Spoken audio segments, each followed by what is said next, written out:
When the Galactic Council first admitted humanity, most species laughed. Primitive, emotional, fragile. But when a silent vote named a human as the Council's new enforcement delegate, the laughter stopped. Because every species remembered the one thing humans do better than any race in the stars: survive and win. Even in peace, he was a weapon. The Galactic Council chamber gleamed with polished obsidian and light from a distant blue giant star. Delegates from 100 worlds floated, crawled, or slithered into their ceremonial seats. And at the far end, the newest chair, recently constructed, scarcely occupied, stood empty. Until today, a murmur swept the chamber as a single biped stepped forward. Human. He didn't wear robes, or gilded armor, or ceremonial feathers. Just a plain dark suit. He wasn't tall by Carthan standards, or massive like the Kretos, but his posture made even the war-born glance away. He walked like someone used to violence, leashed, quiet, waiting to be useful. The chair recognized him with a flicker of light. Earth. Terra. Delegate, Commander Nathan Cole. He sat, folded his hands calmly, and nodded once. Silence fell. The Kretos warlord sneered. Are we pretending now that this species belongs here? The Valerii ambassador, a swirl of telepathic mist, responded with amusement. They earned their seat, remember? Held the Amrathai line alone when no one else would. The Threxan chancellor hissed, out of desperation. Not diplomacy, but the council's supreme moderator raised her hand. He is here by unanimous vote, and today's motion requires his attention. Cole didn't flinch, didn't speak, just watched. Motion 441A, the moderator said. Reactivation of Protocol Veilhammer. That changed the air. Even the warlord stopped sneering. Veilhammer was ancient. A protocol designed for one reason: containment. Not of viruses, not of war, of species, of extinction-level threats. Ambassador Neril of the Ilvari leaned forward. You're certain the signal matches the core devourers? Yes, said a trembling AI drone. Multiple Outer Rim colonies report husks. Biomass harvested. No survivors. A chill ran through the chamber. The core haven't moved in 10 millennia, Neril said. They shouldn't be able to. Something woke them, said the drone. And they're adapting. The Kretos warlord growled. Deploy fleets. Burn the sectors. The chancellor slammed her talons. They consume energy. Violence feeds them. The moderator turned to the one person who hadn't spoken. Delegate Cole. He looked up. Calm. What's your containment plan? Silence. We have none, Neril admitted. Nothing effective. Our old war tech barely slowed them. And conventional bombardment strengthens their bioreactive shells. Cole nodded slowly, then said, evacuate every world in the red zone. Send drones. No ships with living crews. And then what? Neril asked. Cole stood. His voice didn't rise, but it filled the chamber. You let me go in alone. Gasps. Audible horror. That's suicide, snapped the chancellor. You'll be absorbed. But the Kretos warlord studied him with new eyes. He's not bluffing. I don't bluff, Cole said. Humanity faced worse in our own wars. We had something the core don't understand. Which is? Asked the Ilvari. He looked at each of them. Insanity and ingenuity. The moderator hesitated. You have authority to act under Protocol Veilhammer. Cole nodded. Then I'm invoking it now. I'll take the scout ship Rook. No crew. The warlord stood, massive arms folded. You'll die? Cole looked at him, unblinking. If I do, make sure I take half their swarm with me. Then send the other half of me. You mean another human? The Valerii whispered. No, Cole said. Just the kind of monster we become when cornered. He turned and left the chamber. And the chamber, for a long while, stayed silent. Because every delegate there knew something the rest of the galaxy forgot. You can mock humanity's flaws. You can call them weak. But when monsters come calling, you always send the human first. The ship was quiet. Not in the peaceful way, but in the kind of silence that settled into your bones. The Rook was a human-made scout ship, small, fast, and stripped down to the essentials.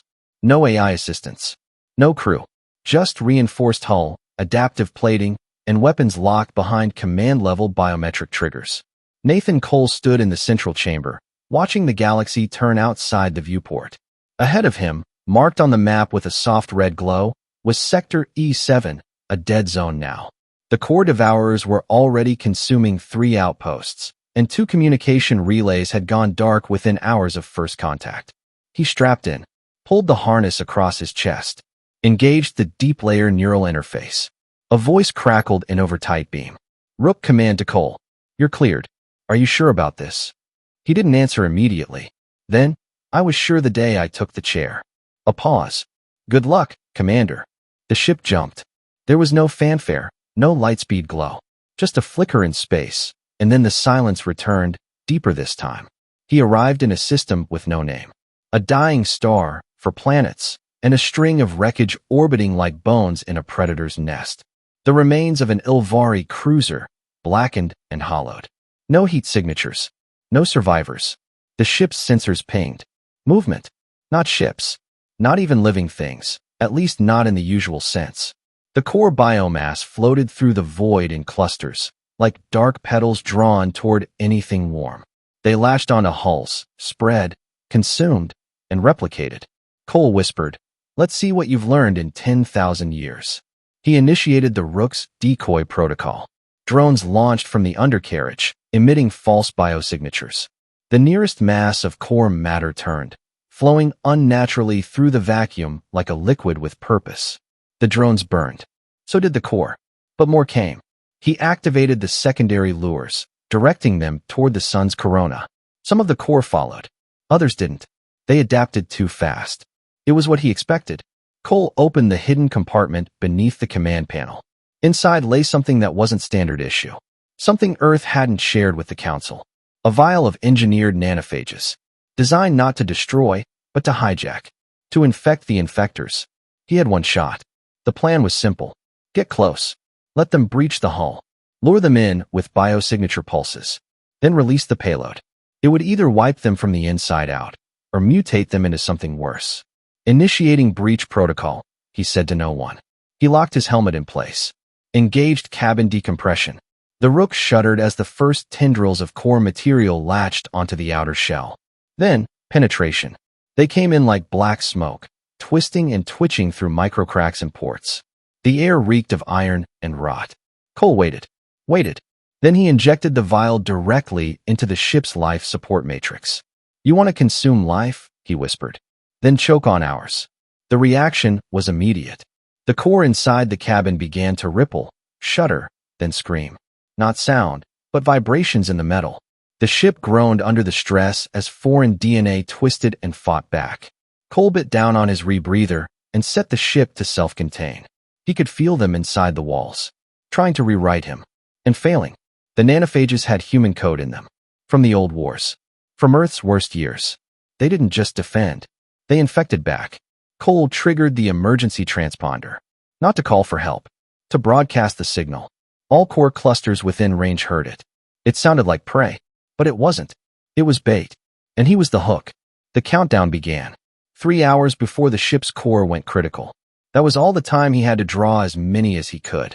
Cole sat back in the pilot's chair, hands on the controls, eyes watching the stars shift around him. He wasn't here to survive. He was here to be seen. Because if the core learned to fear anything again, it would be the man who walked into their nest alone and smiled. The transmission reached the Galactic Council 2 hours after Nathan Cole activated the signal. In the Hall of Accord, deep within the orbital station Eris Prime, the gathered representatives of dozens of species watched the red marker blink on the central star map. The beacon identified only one thing, a human combat signature paired with a classified TerraCorp nanoweapon ID. No fleet, no escort, just one ship and one man. Ambassador Velrix of the ZYN Collective leaned forward, scales bristling. Is this a joke? The human sentry vessel is broadcasting a challenge beacon to the core? No one answered immediately. The tension in the chamber was thick, choking. Empress Kerala of the Ixari Confederacy hissed. Do humans believe they can frighten the Devourers with a suicide run? This is madness. Grand Speaker Tharn, the oldest council member, turned to the Earth delegation. Only one human sat among them. Admiral Rain, silver-haired, sharp-eyed, silent. Tharn's voice boomed across the chamber. Admiral, is this your doing?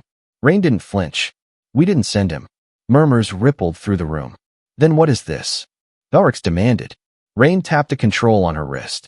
The room's main display changed. Video footage began to play, recorded years ago. Nathan Cole, in training simulations. Combat drops. Battlefield footage classified even within human channels. One scene showed Cole walking calmly through a battlefield where even Allied troops refused to enter. Another showed him facing a monster 3 times his size, his body broken, yet rising again, teeth red, smiling. He's a relic, Rain said quietly. Born in the old wars. Genetically reinforced. Trained in neural warfare. We decommissioned the program he came from. Too unpredictable. Yet you allowed him to act on your behalf, Kerala accused. No, Rain replied. We didn't allow him. He made that choice alone. Tharn's voice softened. And you knew he would. Rain didn't answer. Because they all knew the truth. The human sitting in the council wasn't the most dangerous one. The one out in the black, alone, drawing the core into a trap of madness and fire. That was the one they all feared. The one they'd hoped Earth had locked away forever. And now he was out there, again. The council sat in silence. Because even the most warlike species among them had learned to fear the man who treated extinction-level threats as invitations. On the screen, the Rook's final logs streamed in. Hull breaches. Internal warfare. Biomass reactions off the charts. The nanophage was spreading, adapting, replicating. Cole's voice came through in the last line of transmission. They're learning. Good. Then silence. The beacon winked out, and the red zone flickered with hundreds of new anomalies. The core weren't dying. They were changing, and they were afraid. A decision had to be made. The council voted, unanimously, for lockdown protocol. No ships in or out of Sector E7. Too late, because hours later, a core cluster arrived near the border of Zenthra space. And instead of attacking, it halted, then turned, then fled. They've never run before, Velrix whispered. No, Rain agreed. Because now they remember. In the dark, Nathan Cole still lived. And the galaxy would never sleep easy again. Nathan Cole floated in the silent wreckage of the Rook, surrounded by drifting debris and frozen corpses, core and human alike. Most of the ship had decompressed in the final moments of the battle, but the core held. And so did he. The nanoweapon in his bloodstream was still active, still reshaping tissue, still repairing the damage from the last fight. Broken ribs reknitted. A punctured lung began to inflate. His heart, which had stopped for a full 27 seconds, beat again. He opened his eyes in darkness. The Rook's emergency AI had failed. Power was almost gone. Atmosphere thin. But he was still alive. Just barely. He reached out, fingers brushing the cracked console. The override panel blinked weakly. He forced a smile. Still got a few tricks, he murmured. Outside the shattered viewport, the remains of 3 core hive cruisers drifted like ruined titans. Their spined carapaces were cracked open, some glowing from residual plasma burns, others simply gutted. The Rook hadn't gone down quietly. Cole didn't do anything quietly. With effort, he pulled himself to the emergency locker, yanked it open, and retrieved a signal booster and oxygen capsule. The fluid that surged into his lungs felt like fire, but the first breath after death always did. He activated the signal booster and set it to repeat. Location, unknown. Status, alive. Objective, incomplete. Request, do not send backup. Let them come. Then he passed out again. Back on Eris Prime, the Council's emergency chamber had become a war room. The fleeing core ships had left behind strange readings. Distortions. Mutations. As if whatever Cole had used against them hadn't just destroyed, it had rewritten. The scientists were baffled. Rain wasn't. He's using it like bait, she said. The core adapt. They survive. But if they evolve from the wrong stimulus, they can become unstable. He's giving them a poison they'll think is food. Velrix shook his head. And when they break apart, when they fracture, they turn on each other, Rain said. The infection spreads. From within. The council recoiled. You're saying he intends to end the core by letting them consume themselves? I'm saying, Rain said slowly, that Nathan Cole doesn't fight wars like we do. Nathan woke to a soft sound, like breathing. But it wasn't his. He turned his head. In the corner of the ruined cabin, something shifted. A core drone. Damaged. Twisted. Half its body had been reshaped by the nanophage. Its limbs were elongated. Its carapace was slick and malformed. But it didn't attack. It watched him. He stared back, breathing slow, calm. The drone moved closer. Not aggressive. Curious. Cole reached into the medical pouch and pulled out a vial of silver fluid. He held it up. "This is what you want, right?" he whispered. The drone didn't move. He set it down between them and waited. The core approached, slowly, almost reverently. It reached out and touched the vial with one claw. Its head twitched once, then twice. Then it made a sound, soft, almost a mimicry of his breathing. He smiled. "Let's see what happens next." On Earth, deep beneath the surface of the old Luna command bunker, a red alert pulsed to life. A technician stood, shocked. "Ma'am, we just got a ping." General Nora Yates looked up. "From who?" "Cole." She didn't speak for a moment. Then she nodded slowly. "Wake the vault. Prep the blacklist. And get me direct lines to Eris Prime." "Ma'am." "Because if he's still alive," Yates said grimly, "the galaxy's about to learn what it means when the Council's most dangerous member goes off script." The Council's chamber was silent as the new footage played across the projection dome. It was taken from a scout drone recovered near the core perimeter. The audio was corrupted, but the visual told enough. In the distance, a single human figure walked across the shattered surface of an unnamed moon. Around him moved the infected core, but they didn't attack. They bowed.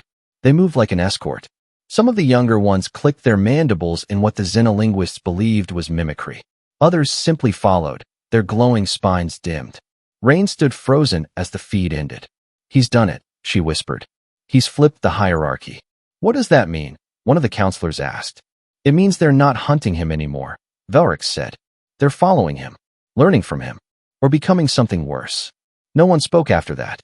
The silence felt like the weight of a world. Nathan Cole stepped into the remains of a core-worn nest. The walls, once pulsing with organic tech and predatory heat, were now cold. But the scent had changed. It wasn't just mutation. It was obedience. The former queens had been replaced, killed, or dethroned. He didn't know. But one thing was clear. This cluster, and the 8 more he'd walked through before it, were now structured around him. He left the silver vials in each one. Seeds of change. And then he left. The new core didn't beg for orders. They watched. They mirrored. One had even died defending him from a rogue clutch that hadn't accepted the mutation. He didn't mourn it. He just kept walking. Back in human space, the debate began. "He's dangerous," one admiral shouted. "He's no longer entirely human." "He saved us," General Yates countered. Again. At what cost? At the center of the chamber, a vote was called. The verdict: Nathan Cole was to be contacted, if possible, but kept under surveillance. Should he return to civilized space, he would be treated as both a potential savior and an unknown threat. A paradox wrapped in skin. On a ruined colony world, a single transmission echoed through deep space. Not military code, not distress. A message. "I found the key," Cole's voice said. "And now I'm changing the lock." The line cut. Far beyond the rim, alien factions who once hunted humans for sport watched the emergence of something new. The core were shifting. They were no longer united, but fractured into two. The old core, feral, brutal, dying. And the new, the ones who moved in silence. The ones who followed the human with fire in his blood. The Council never heard from Cole directly again. But across the galaxy, in systems thought lost to war, the skies changed. Battles stopped. The infected core arrived. And they brought peace, enforced, absolute, and cold. The kind only a human predator could teach.